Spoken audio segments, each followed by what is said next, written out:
Maryam Henein, an investigative journalist, a functional medicine consultant, best known for directing the film Vanishing of the Bees.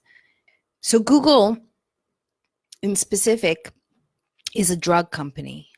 What? Google is a pharmaceutical company. Google is manipulating search terms. Most people don't know. Scarier thing is maybe most people don't care. I don't care what happens. I don't care if we kill someone. Privacy versus convenience. Are we too busy to realize what is happening? Remember when the things that were the most popular popped up, and so you really could dive into the World Wide Web? Well, as Zach Voorhees says, the Google whistleblower, Google put the thumb down on that. To get back to the point of why this is such a maybe a selfish need, other than I feel that you have the right to be healthy, that I have an online health and wellness site that was getting 500,000 unique visitors a month at its height after many years and hundreds of articles later, and then realizing that others are also going through the same thing, and that, wait, what's going on here? Could Google have a connection with big pharma? What is this? And started looking, and also had my girlfriend, who's on a journalist too and awake, on the same wavelength, that provided me with a lot of research, which in this moment very grateful for, because my memory recall after 2 years of getting substandard REM and dealing with mold is truly sadly impacted.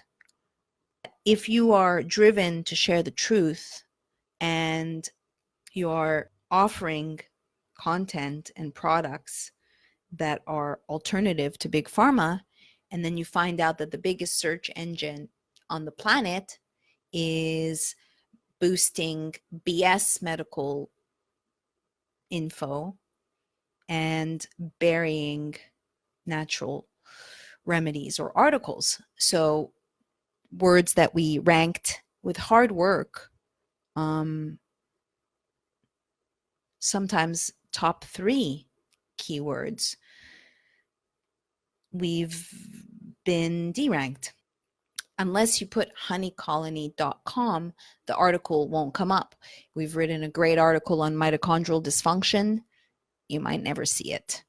And Google is now a pharmaceutical company, and people don't know it, and there's no more organic searches. Google is processed and manufactured, serving as a weapon to carry out a hidden agenda full of sickness and no health. Do you understand the words that are coming out of my mouth? What about that, yo? That's what I'm talking about, because it's perverse and it's ironic that Google's motto was "Don't be evil." What kind of motto is that? Let's just sit there for a moment. Who needs to say "don't be evil"? So they changed it, I think, in 2015 to "do the right thing," which is very Nike-like. And they are evil.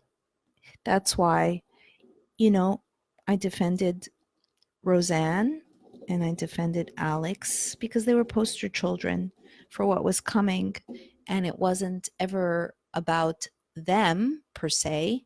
Although I believe in freedom of speech, just change the channel if you don't like it. What the F? You are sovereign. Just take control. You don't have to vote them off the island. But what is really happening behind the scenes is 1984. If you are looking for something on Google and there are no more organic searches, then what's the alternative? Well, it's called predictions. Auto predictions. No, it's called, yes, that's what Google is calling them. When my article comes out, yay, you will see it. You'll see it all written, all well cited, like a real journalist, not a parrot. So, auto suggestions. I minored in psychology, and so I knew, but looked not on Google to confirm, isn't auto suggestion a mind control tool? Yeah. Auto suggestions is a mind control tool. Oh, hello? Anybody home? Hey, think with flies. Simple as F, but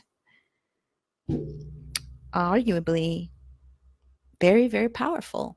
It's subtle. So we are talking about Google and big pharma and freedom of speech and health freedom. And I am obsessed with getting this information out because you have a right to be healthy.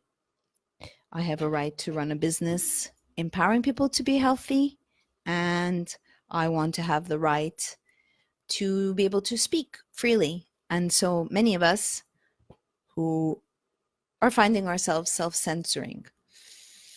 Joe Rogan talks about this. It's a slippery slope, folks. It's a slippery slope. So if you find yourself self-censoring, consider, yes, you have to be discerning. For surezies, Google actually, in very 1984 of them, in the sense of rewriting, making up words, things vanishing, vaporized, that they renamed it predictions. And so if you were to go and look and write something within the space of health and wellness, like supplements are, you will get some pretty damning auto suggestions. They, in the last few weeks, peppered in some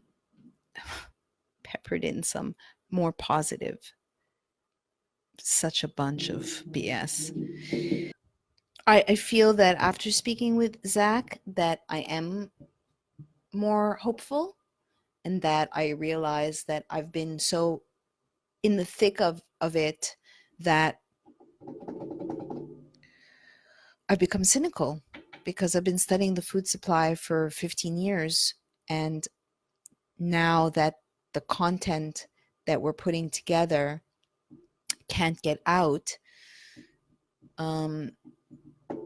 is upsetting. The fact that people are being led to drugs and pills that, you learn that the epidemic was pretty much manufactured. I mean, it's beyond.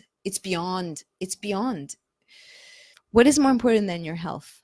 What can you do in this world that we live in, where people are in the rat race, and like time has been collapsing, folks, for a long time.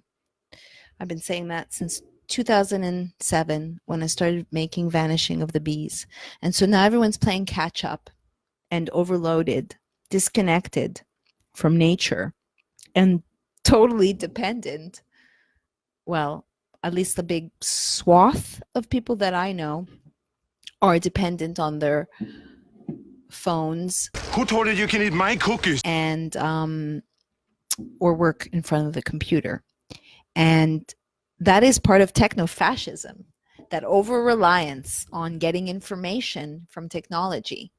So for now, again, I invite you to watch my interview, 4-part interview with Zach Voorhees, the Google's Snowden, I think a hero. And I would like to engage with people about this topic that I'm obsessed about, which is Google is a drug company. Hello? What does that mean? That means they're using the engine that we became reliant upon to manipulate us, a la 1984. All right, so I read the book, The Circle, while on a secluded beach in Greece in 2017. I was living as a digital nomad in a small village in the Peloponnese at the time. Anyway, The Circle, with its sprawling campus, perks, supposed utopian company culture, and new age of civility and transparency, was obviously about a parallel universe that very much resembled Google. Alas, May's idealism and perception are slowly squashed as she uncovers she's been working for a company whose hidden agenda will affect the lives of all of humanity in a very negative way. She then exposes the truth and tries to undo part of the harm that she was an accomplice to. You could say that Zach Voorhees experienced a similar fate, but in actual life. The 39-year-old senior software engineer for Google YouTube, for 8.5 years, used to think Google was what was right in the world. By 2017, maybe around the same time I was reading The Circle, he saw the future Google was really building, the quote-unquote AI censorship weapons and the undeniable deception. So he summoned the courage and risked his future and turned into a whistleblower, leaking 950 damning pages to the Department of Justice and Project Veritas. Yeah, okay, I think that's a good way to end at 10:30 at night. Yeah, okay, over, and out.